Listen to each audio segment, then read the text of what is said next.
Great ചെയ്തെടുത്ത ബീട്രൂട്ടിലോട്ടെ കുറച്ച് നല്ല പച്ച കൊഞ്ചും കൂടെ ചേർത്തിട്ട് അടിപൊളി ഒരു ഐറ്റം ഉണ്ടാക്കി എടുത്താലോ. എൻ്റെ പൊന്നോ, ഇത് ഉണ്ടാക്കി കഴിഞ്ഞാൽ ഇത് തീരുന്ന വഴിയേ അറിയില്ല കേട്ടോ.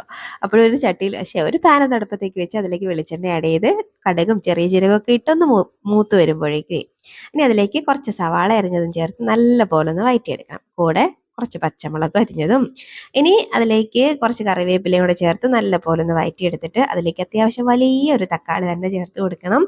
ചേർത്തിട്ട് നല്ല പോലെ ഒന്ന് മിക്സ് ആക്കി ഒന്ന് വെന്തുടഞ്ഞ് വരുന്നവരെ ഒന്ന് വഴറ്റിയെടുക്കണം. ഇനി ഇതിലേക്ക് കുറച്ച് മഞ്ഞൾപ്പൊടിയും പിന്നെ കുറച്ച് മുളക് പൊടിയും കൂടെ ചേർത്തിട്ട് എല്ലാം കൂടെ ഒന്ന് വഴറ്റി പച്ചമണമൊക്കെ ഒന്ന് മാറി വരുമ്പോഴേക്കും ഗ്രേറ്റ് ചെയ്തെടുക്കുകയോ അല്ലെങ്കിൽ ചെറുതായിട്ട് അരിഞ്ഞതോ ആയ ബീട്രൂട്ട് ചേർത്ത് കൊടുക്കാം. ഇനി അതിലേക്ക് നല്ല ക്ലീൻ ആക്കി വെച്ചേക്കുന്ന കൊഞ്ച് അല്ലെങ്കിൽ ചെമ്മീൻ അതും ചേർത്ത് നല്ല പോലെ മിക്സ് ആക്കിയിട്ട് ഇനി ഇതിലേക്ക് ആവശ്യത്തിനുള്ള ഉപ്പിട്ട് കൊടുക്കണം.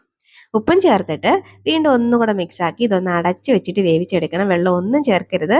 ഇപ്പം ദാണ്ട കണ്ടോ, ആ കൊഞ്ചിനകത്ത് നിന്ന് തന്നെ വെള്ളം ഇറങ്ങി വന്നിട്ടുണ്ട്. ആ വെള്ളത്തിൽ കിടന്ന് തന്നെ ഇതൊന്ന് വെന്ത് കിട്ടണം. വീണ്ടും ഒന്നുകൂടെ ഒന്ന് അടച്ച് വെച്ചിട്ട് ദാണ്ട ഇതുപോലെ ഒന്ന് വേവിച്ചെടുത്ത് കഴിഞ്ഞാൽ നല്ല ടേസ്റ്റി ആയിട്ടുള്ള ഒരു സൈഡ് ഡിഷാണ്. എൻ്റെ പൊന്നോ, ഭയങ്കര ടേസ്റ്റാണ് കേട്ടോ.